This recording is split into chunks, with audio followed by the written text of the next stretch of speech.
Hi, I'm Carson from Chappy Dining, and today I'm going to talk about the springtime and ohanami and a few other related topics.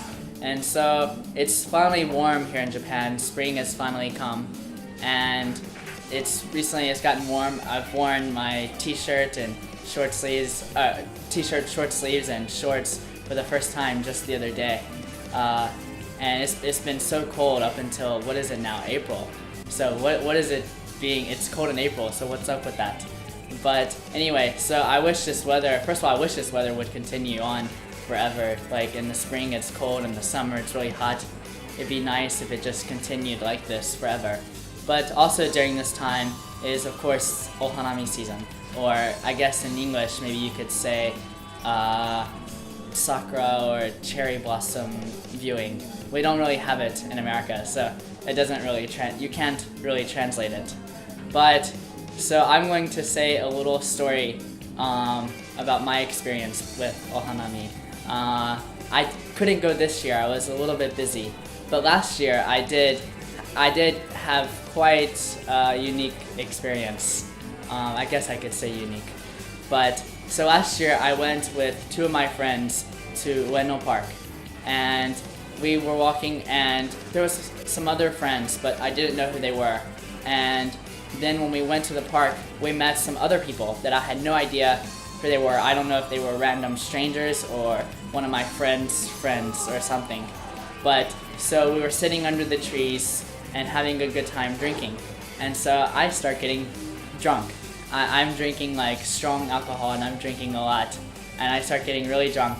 And then afterwards, when the party is ending, it's starting to get a little bit dark, everyone says, well, not everyone, but a few people say, let's go to an izakaya.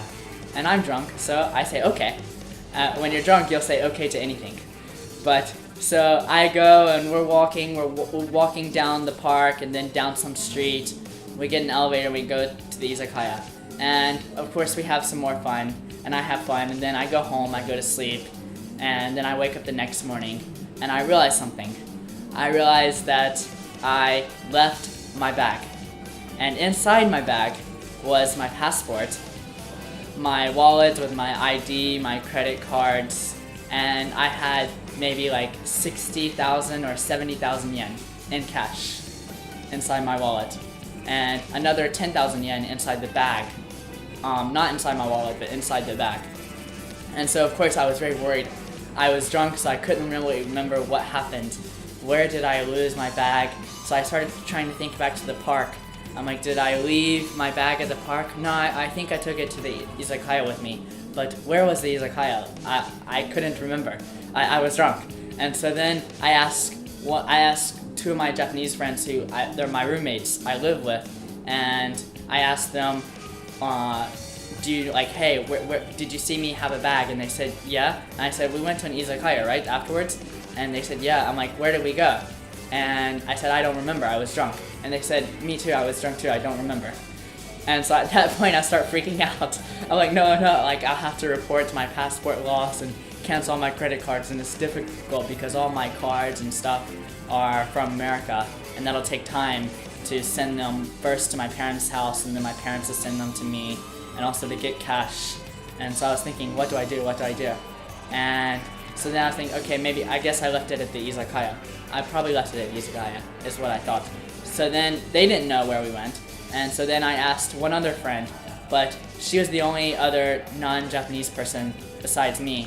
But where I guess I can speak Japanese, she can't speak or read any Japanese. And so I tried to ask her where she went, and she has no idea. She wasn't drunk, she doesn't drink alcohol, but she couldn't read the kanji, so she had absolutely no idea where we went, and so she couldn't tell me.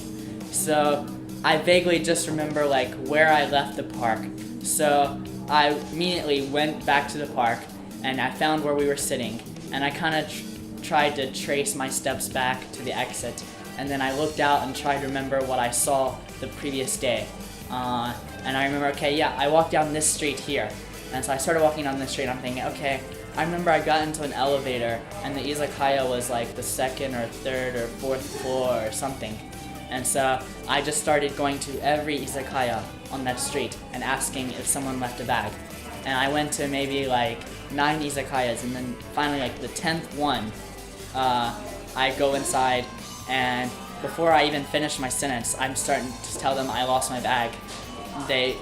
The lady at the register or at the front door, she pulls out my bag, and I'm like, thank you, I found it. I was so glad, so relieved. But what surprised me, I expected it because I know it's Japan, and Japan's actually pretty safe. But it's still, like, even expecting it, it surprised me that it was all my cash, everything was in there, and it not been touched, and it doesn't look like my bag had been opened at all. They didn't even open my bag, and so that was really kind of shocking for me, because if that had happened in America, I probably would not find my bag again. My bag would probably be lost forever, or my wallet. Sometimes you may be able to get your wallet back, maybe, but that's probability I can't say for sure. Where in Japan, if you drop your wallet, you're very likely to get it back if you can kind of remember where you dropped it.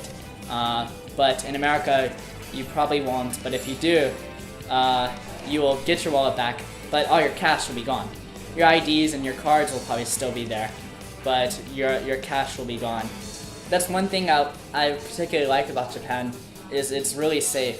Like, I don't feel, some people might say like some crimes happen, but like I saw one time on national TV, like on a national TV show, like on like news or some national news, that where some teenager, someone had gone in onto a farm up north, and they had like vandalized some crops, and at some guy's farm, and stolen some watermelons, and that was on national news, which that kind of surprised me because that's very low.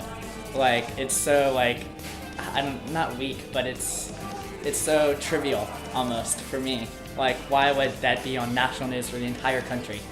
And so like that kind of like shows how, for me, like how like safe Japan is.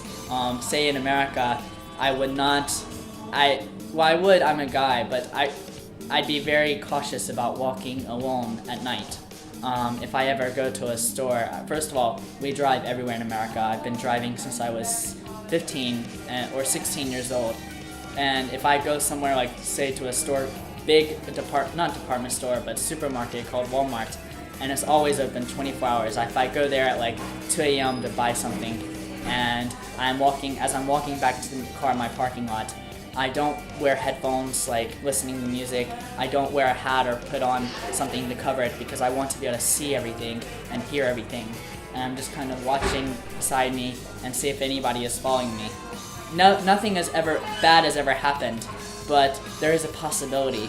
Nothing has ever happened to my friends, but one of my friends, something has happened before. So I know there's that possibility, but in Japan, like, maybe it happens, but it's like a 0.00001% chance of happening, so very unlikely. Then I kind of jump topics from ohanami to safety, but so yeah, have any of you guys done ohanami this year? Maybe you've been too busy like me, or maybe you've done it several times.